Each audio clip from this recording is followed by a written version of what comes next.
आज की कहानी पदचिन्ह। सुधा, सुधा।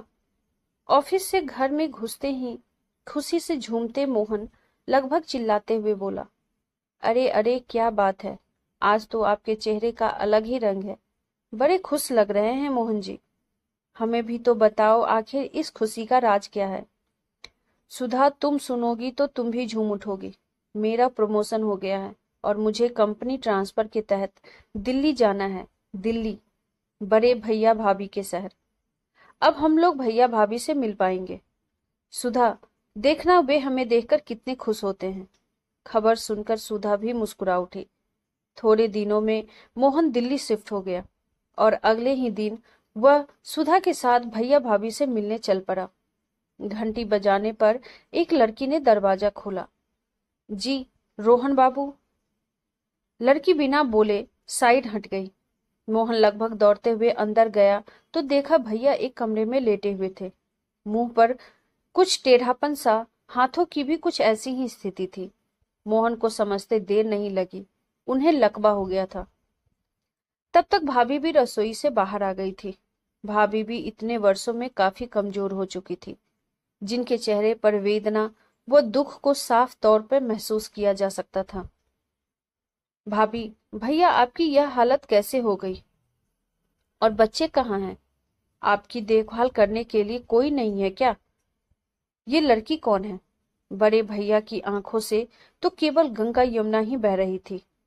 तब भाभी ने ही बताया, मोहन, मेरे दोनों बच्चे अपनी अपनी गृहस्थी में मस्त हैं। यहाँ आकर हमें संभालने के लिए उनके पास समय ही नहीं है। तुम्हारे भैया को अब अच्छे डॉक्टर और देखभाल की जरूरत है, जो पैसों की कमी की वजह से नहीं हो पा रही है। जैसे तैसे मैं लोगों के यहाँ कपड़े सिलकर गुजारा कर रही हूँ। पीछे से इनकी देखभाल के लिए ये लड़की रहती है, कहकर भाभी सुबक पड़ी। ये सुनते ही मोहन को धक्का लगा और यादों की परत दर परत खुलती हुई उस दिन पर जा अटकी जब भैया का सामान पैक हो चुका था। वह उसे और माँ को छोड़कर शहर जा रहे थे। भैया, आप हमें इस तरह छोड़कर नहीं जा सकते। मैं आपके बिना नहीं रह पाऊंगा। प्लीज भाभी, आप ही भैया को समझाओ ना। हम कम खाकर गुजारा कर लेंगे, लेकिन अलग नहीं रहेंगे। उस वक्त भाभी ने भी बड़े भैया को समझाने की कोशिश की भी, लेकिन वह भी भैया की जिद को तोड़ने में कामयाब न हो पाई थी। मोहन गिड़गिड़ाए जा रहा था, लेकिन भैया संवेदनाओं को नकारते हुए उसे और माँ को अनदेखा करते घर छोड़कर चले गए। जब मोहन के पिताजी की मृत्यु हुई तब वो केवल 8 वर्ष का था। उस वक्त बड़े भैया का स्नेह भरा हाथ सिर पर पाकर वो हमेशा पिता की रिक्तियों को पूरा समझते हुए बड़ा हो रहा था। लेकिन थोड़े समय बाद पता नहीं नई नौकरी का मोह था या बड़े भैया को जिम्मेदारियां भारी लगने लगी थी, उन्होंने गांव छोड़कर शहर में रहने का फैसला कर लिया। वो निष्ठुर होकर उसे और बुजुर्ग माँ को छोड़कर सब परिवार शहर चले गए थे। कुछ सालों तक भैया ने आना जाना व पैसे भेजना निरंतर जारी रखा, परंतु बाद में वह सब भी बंद हो गया था। लेकिन समय भी कहाँ किसी के रोके रुकता है। अच्छा निकले या बुरा, निकलता जाता है। गांव में दोनों माँ बेटे भी अपनी जिंदगी को किसी तरह जीने की कोशिश कर रहे थे। मोहन पढ़ाई में अच्छा था, सो छात्रवृत्ति के सहारे अच्छा पढ़ लिख गया। कुछ बच्चों को ट्यूशन पढ़ानी भी शुरू कर दी थी, जिससे खर्च चलाना आसान हो गया था। माँ के हौसलों और उसकी निरंतर मेहनत से एक ऊंचाई को नापता हुआ वह एक बड़ी कंपनी में अच्छी पद पर अधिकारी बन गया था। सुधा से शादी के वक्त भी भैया भाभी औपचारिकता के लिए केवल 2 दिन के लिए आए थे। उसके बाद बीते कई वर्षों में कभी मिलना भी नहीं हुआ था। यदा कदा चिट्ठी मिल जाती थी, खैर खबर की, फिर वो भी बंद हो गई। फिर माँ सहित वो मुंबई शिफ्ट हो गए और वहीं का होकर रह गया था।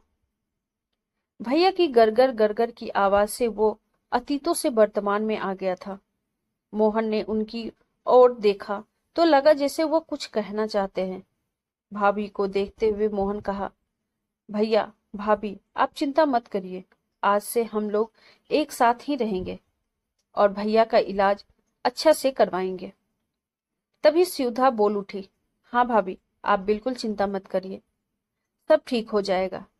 इतने वर्षों तक इनकी आंखों में मैंने एक सूनापन देखा है, जो भैया के घर छोड़कर जाते हुए पद चिन्हों का हमेशा पीछा करता रहा है।